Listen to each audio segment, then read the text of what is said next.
Are we seeing the final throes of the drug war in America? What's in the news with stories on an update to Charlie Gard, mandatory vaccines, life imitating satire? The Nevada governor must be high. Big Brother is garbage. Eugenics and civil asset forfeiture is expanding. We also have a New Hampshire It's Like This Too segment on the many, many wins that we've had so far this year, and a herding cat segment on the Freecoast Festival.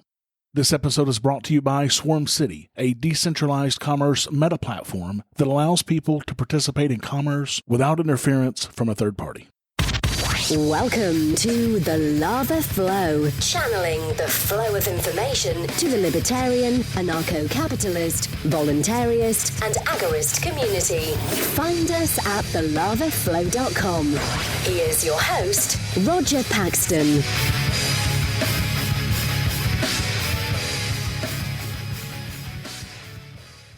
Thank you for joining me this week, coming to you from the only state in the country where Democrat state reps have switched to the Libertarian Party, both 20 years ago and this year. This is the show that will bring you the people, places, and events that everyone in the Liberty Revolution needs to know. You can catch me on Twitter at the Lava Flow Pod. This is episode 66, the beginning of the end of the drug war. And it's Saturday, July 22nd, 2017, when there have already been more than 680 people killed by police this year. What's rustling my jimmies this week? You're about to find out. Let's do it to it. Incredibly, we're now faced with a U.S. state that could potentially be ending the war on drugs as we know it. The Oregon Legislature recently passed a bill decriminalizing small amounts of 6 hard drugs, including cocaine, heroin, methamphetamine, and ecstasy. The bill, HB 2355, will now go to Governor Kate Brown's desk. She said she's looking forward to signing this bill into law. It decriminalizes possession of the drugs so long as the offender has neither a felony nor more than 2 prior drug convictions on record.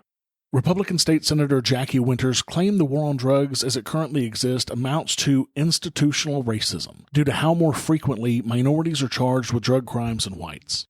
Yes, you heard that right, a Republican said that. Winters and other supporters of the bill argue that the answer to America's drug crisis is treatment, not prison time. Democratic Representative Mitch Greenlick said, quote, "It would be like putting them in the state penitentiary for having diabetes. This is a chronic brain disorder and it needs to be treated that way." While this bill may not be perfect, it is an incredibly large step in the right direction. Many people think that these types of bills will lead to increases in addiction and uses of hard drugs. But we have some very hard evidence that decriminalizing drugs has a very positive effect on society over the long term and doesn't lead to an increase in use. For example, in 2001, Portugal decriminalized all drugs. In that country, if someone is found in the possession of less than a 10-day supply of anything from marijuana to heroin, he or she is sent to a 3-person commission for the dissuasion of drug addiction, typically made up of a lawyer, a doctor, and a social worker. The commission recommends treatment or a minor fine. Otherwise, the person is sent off without any penalty. A vast majority of the time, there is no penalty at all. A decade and a half later, Portugal has not been run to the ground by a nation of drug addicts as many people predicted. In fact, by many measures, Portugal is doing far better than it was before. Drug use has declined overall among the 15 to 24-year-old population, the most at risk of initiating drug use. There's also been a decline in the percentage of the population who have ever used a drug, and then continue to do so. The percentage of drug-related offenders in Portuguese prisons fell from 44% in 1999 to 21% in 2012. Drug-induced deaths have decreased steeply to only 3 drug overdose deaths for every 1 million citizens. The EU average is 17.3 per million, with the UK having 44.6 per million dying, and Estonia having an incredible 126.8 per million drug overdose deaths. HIV infection rates among injecting drug users have dropped 95%. Portugal also saw a surge in visits to health clinics that deal with addiction and disease. And compared to the rest of the EU, young people in Portugal now use the least amount of legal high drugs like synthetic marijuana, which are especially dangerous. One of the Portugal sociologists who a person is sent to if caught with more than the 10-day supply, Nuno Capaz, said, quote, "It's cheaper to treat people than to incarcerate them. If I come across someone who wants my help, I'm in a much better position to provide it than a judge would ever be. Simple as that." Capaz's team of 10 counselors handles all of Lisbon's roughly 2,500 drug cases a year. It may sound like a lot, but it's actually a 75% decrease from the 1990s. Could Oregon see similar results after this passes? I don't see why not. The good news is that Oregon will be the testbed for the rest of the country to watch and see if they want to try similar laws decriminalizing drugs. I imagine that once this is signed and is successful for several years, you'll begin to see many other states try the same experiment. I think many, if not most, legislators around the country are weary of the war on drugs and what it's doing to society as a whole. I also think more and more police officers are beginning to feel the same way, but they're still sadly in the minority. Poll after poll shows that the majority of citizens are weary of it for sure. Hearts and minds are changing in this area on a regular basis, and I believe libertarians deserve a lot of credit for that shift in mindset. Have you subscribed to the Lava Flow on iTunes or any mobile device yet? Then what's wrong with you? Go to thelavaflow.com/subscribe so you don't miss a minute of the show. And while you're subscribing, make sure to leave me a 5-star rating and review the show to help others find our podcast. thelavaflow.com/subscribe. What's in the news? The news you need to know from a libertarian perspective. First of all, I need to apologize for this episode being so late. I have been exceptionally busy the last few weeks, but I'm now back on track, and I should be able to get this podcast back to its regularly scheduled time on the next episode. And keep an ear out for news about a brand new podcast coming up on the Pax Libertas Productions Network very soon. This one is going to be really cool, guys. In universal healthcare update, 11-month-old terminally ill Charlie Gard in the United Kingdom is still struggling to survive despite the British courts condemning him to death. And now a new development makes things even more complex. The United States Congress granted legal permanent resident status to Charlie, who's now blind, deaf, and unable to move. According to Representative Jeff Fortenberry, Republican from Nebraska, Congress just passed an amendment that, quote, grants permanent resident status to Charlie Gard and family so Charlie can get the medical treatment he needs. The British claim that no matter his passport, they won't let him leave. A judge said last Friday that the family would be breaking the law if they spirited Charlie out of the country without his permission, explaining, quote, it would be entirely wrong for him to be transferred without my being involved. What an asshat. The hospital won't even allow the Gard parents to remove Charlie from the hospital so that he can die at home. Now, I applaud this amendment by the U.S. government, even though government is the reason that this child is in this precarious situation to begin with. Government is force, people. Don't ever forget it. And speaking of, in government force news, France took a bold step and made vaccinations mandatory starting in 2018 to combat anti-vaxxers. A recent survey found more than 3 out of 10 people don't trust vaccines, and that just 52% of participants believe that the benefits of vaccination outweigh the risks. Between 2008 and 2016, there were more than 2,400 cases of measles in France. Of those, 1,500 had serious complications and 10 people died from a disease that was pretty much eradicated in the world due to vaccines. This law follows Germany and Italy passing similar laws in the last couple of years. I talked about vaccines way back in episode 5 of this show, the Rage Against the Vaccines edition. You can listen to my thoughts on vaccines at thelavaflow.com/5. But in brief, I believe 100% that the benefits outweigh the risks of vaccines. But I'm also 100% against force being used on parents so that they vaccinate their children. I believe education is a much more powerful force than actual force ever will be in these situations. In life-imitating satire news, it appears that Frederick Bastiat's brilliant satirical essay, Candlestick Maker's Petition, is coming true. If you've never read this piece, I have a link to the Candlestick Maker's Petition in the show notes to this episode at thelavaflow.com/66. It's a very, very short read that'll only take a few minutes, and it's well worth your time.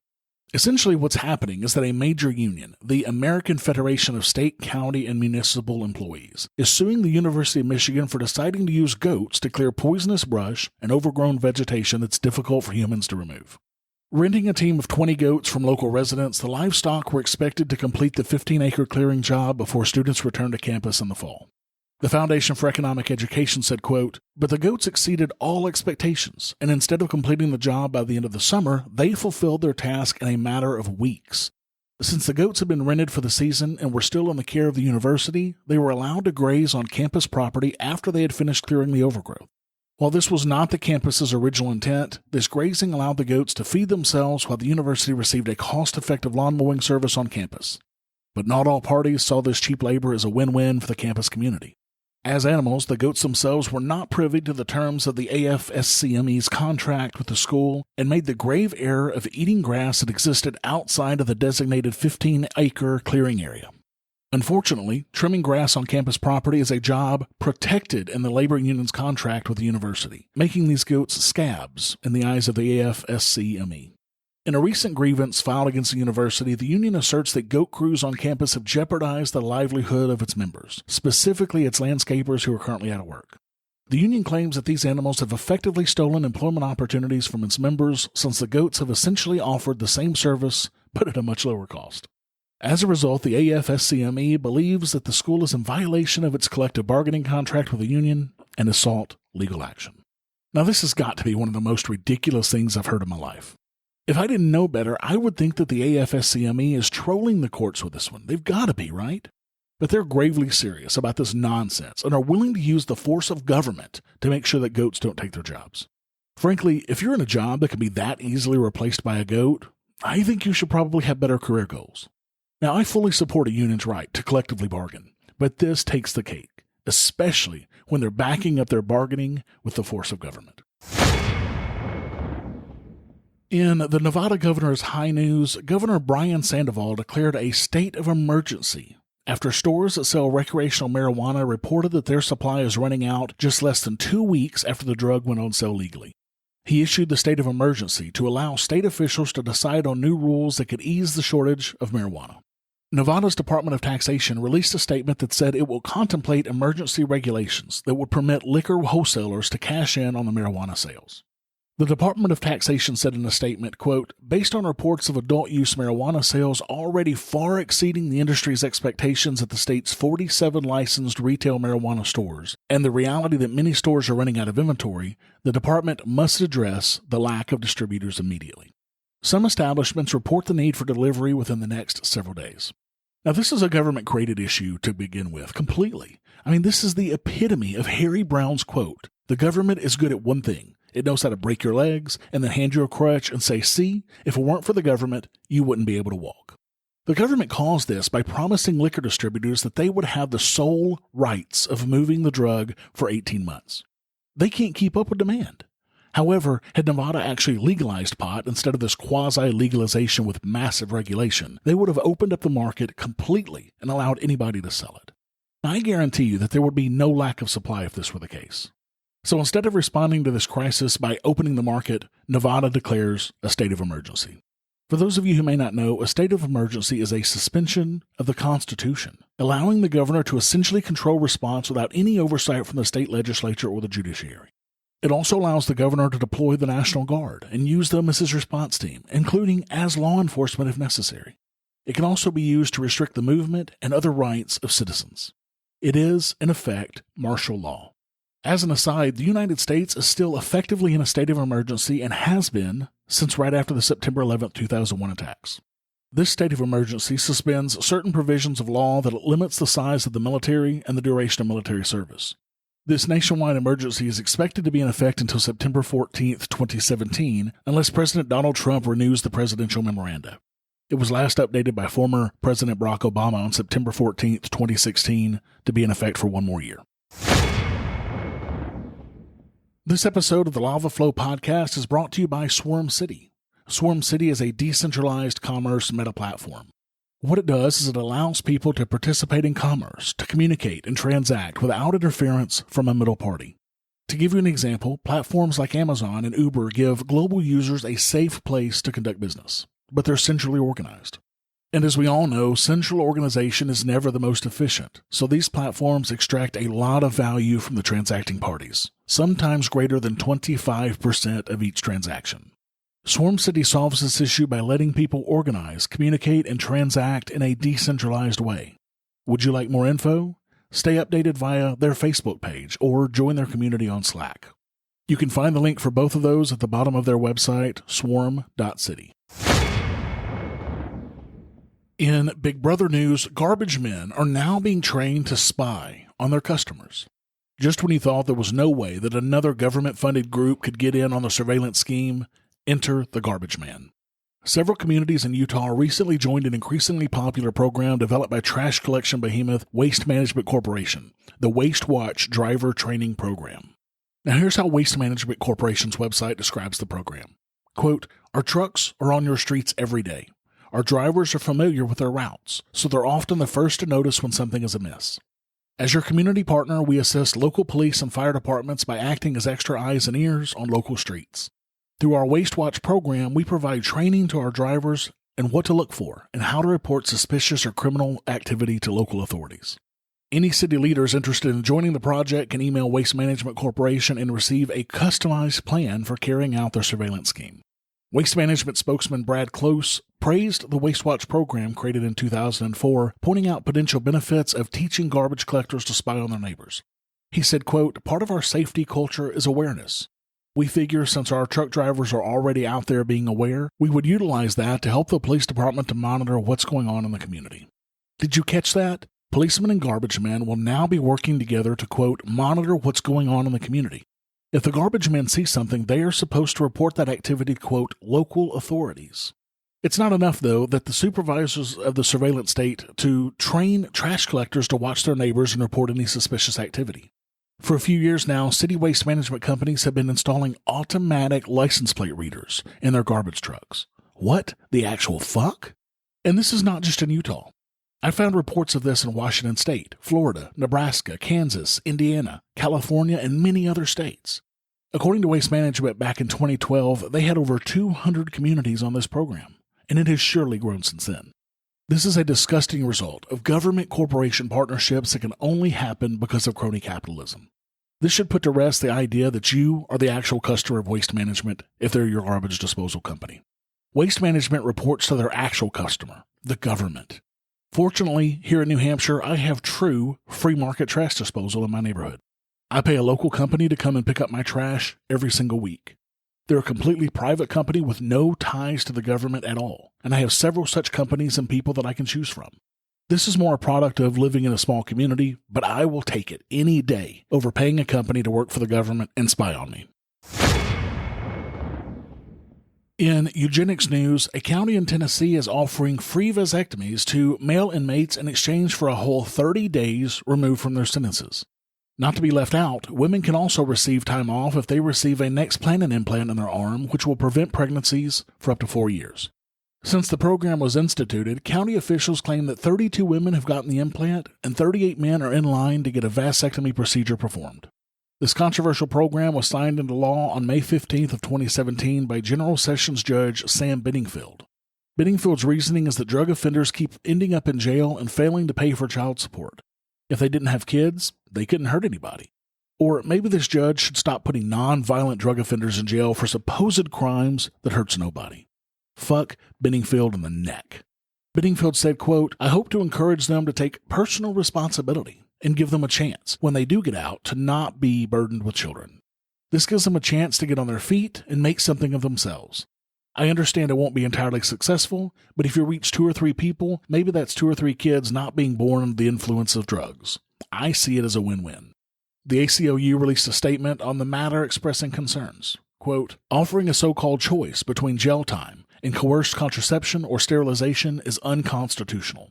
Such a choice violates the fundamental constitutional right to reproductive autonomy and bodily integrity by interfering with the intimate decisions of whether and when to have a child, imposing an intrusive medical procedure on individuals who are not in a position to reject it.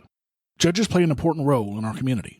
Overseeing individuals' childbearing capacity should not be part of that role." The ACLU is absolutely right on this one. This is a clear-cut case of eugenics, and this is abhorrent. He feigns concern for those supposed offenders, yet he sees no issue with throwing them in jail for harming nobody. If he were truly concerned, he would let them off for their supposed crime. He doesn't give a shit about these people. He is only concerned about his authority and his power. This is extortion of the most vile kind, holding the carrot of freedom over these people's heads to go through a surgical procedure. Things like this make me wish hell were a real place, because evil assholes like this one would surely end up there. In civil asset forfeiture news, Attorney General Jeff Sessions plans to increase one of the least democratic powers of law enforcement, civil asset forfeiture. In a memo to the Justice Department, Sessions issued an order that authorized, quote, federal adoption of all types of assets seized lawfully by state or local law enforcement under their respective state laws whenever the conduct given rise to the seizures violates federal law. Sessions said that the policy was designed to curb the drug trade. Sessions told a gathering of law enforcement officials, quote, President Trump has directed the Department of Justice to reduce crime in this country, and we will use every lawful tool that we have to do that. We will continue to encourage civil asset forfeiture whenever appropriate in order to hit organized crime in the wallet. Right, as if the vast majority of these instances are major drug cartels or organized crime. That's absolute bullshit. These are used primarily to target small-time drug users and dealers, and he goddamn well knows that. And it invariably catches many completely innocent people in its crosshairs, like the Hispanic guy with $20,000 stolen by the state of Arkansas that he was going to use to buy a truck. The directive revives the Justice Department's equitable sharing program, a controversial process through which state and local police agencies can seize assets, then transfer those seizures to federal control. In doing so, local agencies can skirt some state-level regulations limiting forfeitures. Under the program, the federal government pools the funds derived from the assets and sends 80% of them back to the state or local department itself, sometimes evading state laws that say seized assets should go into the state's government general fund. The practice has been under heavy scrutiny in recent years amid high-profile reports of abuses by law enforcement officials and growing concerns about its constitutionality. In 2015, Sessions' predecessor Eric Holder issued a set of modest policy changes that scale back equitable sharing proceeds if they were obtained without warrants or criminal charges. Sessions rescinded these policies, of course, making it easier for the feds to steal from us to appease his favorite people, cops. Exercise your free market muscles by going to thelavaflow.com/support and giving a per-episode donation of as little as $1 an episode, or use Bitcoin. Get exclusive content, rewards, and help the Lava Flow become fiscally neutral while providing you more content. thelavaflow.com/support. You can buy a handgun, you can buy some fireworks. Sandwich Fair, rest in peace, Daniel Webster. America's Stonehenge, long live the dairy trade, long live the old man. I'm from the granites, really. New Hampshire, if you don't want to wear a helmet, there's nothing they can do here in New Hampshire. What a year that New Hampshire has already had. Not only have we had 3 state legislators switch their party affiliation to Libertarian, making New Hampshire the state with more Libertarian legislators than all the other 49 states combined, and giving us the only Libertarian caucus and a state house in the country, but we've also had so many other wins this year that it's damn near impossible to keep up. According to Jason Sorens, president and founder of the Free State Project, quote, supposing you count as a Libertarian representative anyone who votes at least as well as Caleb Dyer, the first legislator to defect to the Libertarian Party and head of the OP caucus in the legislature, you would count 76 Libertarians in the New Hampshire House out of 400. And if the grades carry over to the Senate, caution they vote on different bills, then there are 8 Libertarian senators out of 24. What would those ratios look like in your state? Now this is simply amazing. I can promise you that you won't find another state like that in this country or the world, for that matter. And my friend Neil Connor has been keeping up with all of the various wins and has even possibly missed some. But here's what he had to say. Quote, signed this year. Constitutional carry, cannabis decriminalization, expanded medical cannabis, cryptocurrency deregulation, overdose immunity, home poker games, hair braiding licensing repeal, firecracker legalization, legalized needle exchange, allowing brew pubs to make cider, greater vaccine options at pharmacies, town tuition freedom, and now 1,600 regulations eliminated. The 1,600 regulations eliminated refers to Republican Governor Chris Sununu signing an executive order this week eliminating 1,600 regulations deemed obsolete and establishing a steering committee to oversee further regulatory review. The steering committee will look at regulations on an agency-by-agency basis and recommend changes, quote, to reduce the regulatory burden imposed on citizens and businesses and to maintain or enhance the public health, safety, or welfare. Sununu said in a statement, quote, today's actions are part of my ongoing cutting regs and red tape agenda. This is about moving to a culture where our employees and boards and commissioners feel empowered to have a mindset of yes first. When it comes to working with state government, far too many small business owners have to fight to get to yes, and that's not right. Are things like this happening in your state? Probably not. I believe that New Hampshire has had more wins towards freedom than any other state in the Union this year. Ask yourself this: why is this happening in a small state that is surrounded by liberal states in the Northeast? It's because New Hampshire already has that libertarian streak. Plus, the influx of thousands of libertarians thanks to the Free State Project has also had a major impact as well. Can you imagine what we would be able to accomplish once we have all 20,000 libertarians making the move to New Hampshire? Start planning your move now so you can get in on the ground floor here and have fun helping us bring about liberty in our lifetimes. Herding cats. Don't let anybody tell you it's easy. Anybody can herd cattle. Holding together 10,000 half-wild short hairs, well, that's another thing altogether. Being a cat herder is probably about the toughest thing I think I've ever done. And speaking of New Hampshire, you don't want to miss the upcoming Freecoast Festival from Friday, September 8th through Sunday, September 10th. My wife and I are again working on this event as volunteer coordinators, and we are super excited for you to come. The Freecoast Festival is an opportunity for our local Liberty community to come together and for prospective movers to see what life is really like on New Hampshire's seacoast. The theme this year is Living a Voluntary Life Today. Festivities begin with a Friday evening social gathering at the Praxium in Portsmouth, where food will be provided. This will be where registration occurs and will give you an opportunity to network and meet all of the attendees and speakers. Saturday morning features a speaker series, debates, and ends with one of our keynote speakers, Hannah Brame from Becoming Who You Are podcast at the iconic music venue, the Stone Church in Newmarket. The Saturday evening coastal cruise is the festival's banner event. We'll board the Thomas Layton and make our way down to New Hampshire's spectacular seacoast while enjoying an included catered meal and keynote speech by Jake DeSillis from the Voluntary Life podcast. Sunday, we're going to bring back, by popular demand, our Entrepreneur Day. If you recall, I won this competition last year with my presentation on Pax Libertas Productions. General admission tickets are $30, which includes everything minus the cruise on Saturday night. But you don't want to miss the amazing food and the incredible keynote by Jake. To add the cruise, it's only an additional $100, which is a steal for the stellar event and the views and pictures you're going to have, not to mention the memories. So what are you waiting for? See you on the Free Coast. Grab your ticket right now at festival.freecoast.org. Thank you for listening to the show this week. As always, I need to thank my favorite board secretary, Jessica, for her help with this show. For the show notes to this episode, where I put links and other information that's been on the show, go to thelavaflow.com/66. I have 4 new iTunes reviews this week. Don't Judge Me had this to say. Quote, freedom inspired. Listen and you'll be hooked. Roger brings us a perfect show every week.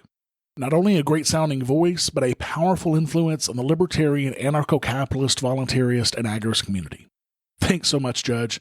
I'm not sure that I'm a powerful influence, but I certainly appreciate this awesome review. Twigs and Berries said, amazing podcast, politically charged with freedom and liberty. His smooth voice tells it like it is and holds no punches, speaking out against the corrupt state. Roger is the man. Twigs, thanks. I love it. And no, you are the man.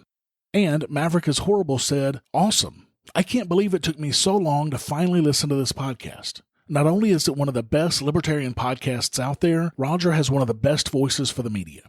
He should be on TV. Great show. Maverick, I'm so glad you're listening, and I have a face made for podcasting. I promise you really don't want to see me on TV. And finally, Punkshot13 said, great libertarian podcast, a must-have for any libertarian. Punk, thanks so much for that review. Now, iTunes helps to steer people to this podcast based on ratings and reviews, so please go to thelavaflow.com/iTunes and leave me a rating and a review. All the cool kids are doing it. Thank you to everybody who's left me a rating and a review so far. You guys rock. To all of you who haven't, can you guys please help me out and go leave a review for me? Go to thelavaflow.com/iTunes to do that right now. I also have 2 new supporters this week. RS. and Drake both added a $1 per episode donation using Patreon. RS. and Drake, thank you so much for your support. You guys are the best. Thanks to you guys and all of my awesome supporters, I'm now at $214.50 per episode, or 85.8% of the way towards my next goal of $250.